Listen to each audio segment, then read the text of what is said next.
March 14th, 2012, one of the best days of my life. I was 8 years old and I met my new best friend. Bright brown eyes, fluffy golden hair, and an enormous smile, Charlie. Charlie was a 4-month-old golden retriever puppy when we got him from a breeder on a Mennonite farm up in Fort Wayne, Indiana. He laid there wagging his tail next to his sister as we walked up the driveway. His sister was more aggressive than he was, and my family had always had male dogs, so we picked Charlie. The whole way home, he laid asleep on my lap, opening his eyes every once in a while to look at me and make sure I was still there. My family and I talked the whole way home about names for him. Simba and Charlie were our top two. Charlie was the best puppy you could ask for.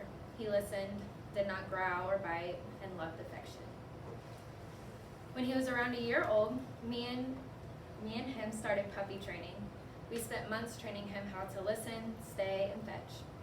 He became one of the smartest dogs I had ever met. Charlie adapted to our family very quick and soon. He never left our side. Charlie went everywhere with us. The lake, the store, car rides, vacations. He never wanted to be alone.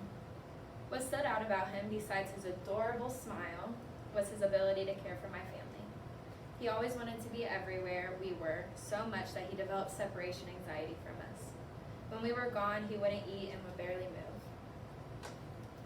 Charlie always knew when something was wrong. You never had to tell him how you were feeling. He knew by your face. He didn't like it when my family would argue. Charlie would always come to me first to make sure I was okay when there was loud screaming and yelling. He would lay beside me and let me lay on him all night till I would fall asleep. He was the best cuddler.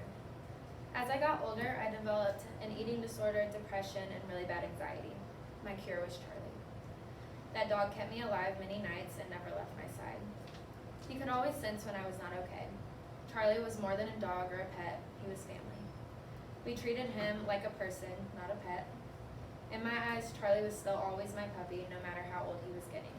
I seemed to forget that as I aged, so was he. The average lifespan of a golden retriever is 10 to 12 years. On January 7th this year, he had his 9th birthday. Charlie was better than ever, and he had never had any problems in his entire life. Tuesday, May 10th, 2022, 3 days ago, we woke up and Charlie couldn't move. We thought he had maybe injured his hip or a leg, for that was common in dogs, especially with him being older. I went to school as normal, not thinking too much of it. At 1:15 p.m., I received a pass to leave school. I knew something was wrong. I ran out of the doors, and there was my mom and my dad sitting in the back in the car with tear-filled eyes, looking at my dog in the back. My mom explained to me that at the vet, they had found cancer in his thoracic cavity around his heart and his lungs. Even with surgery, Charlie would only get a painful week or two left and slowly lose his ability to walk and use the restroom.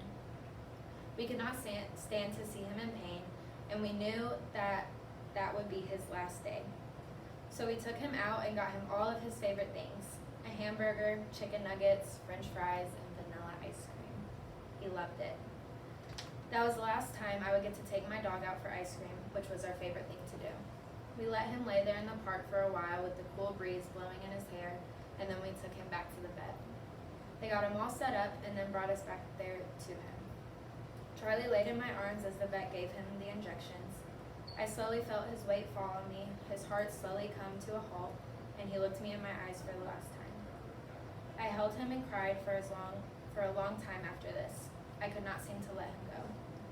The last few days have been very hard without him, but I know we made the right decision and he is no longer in pain.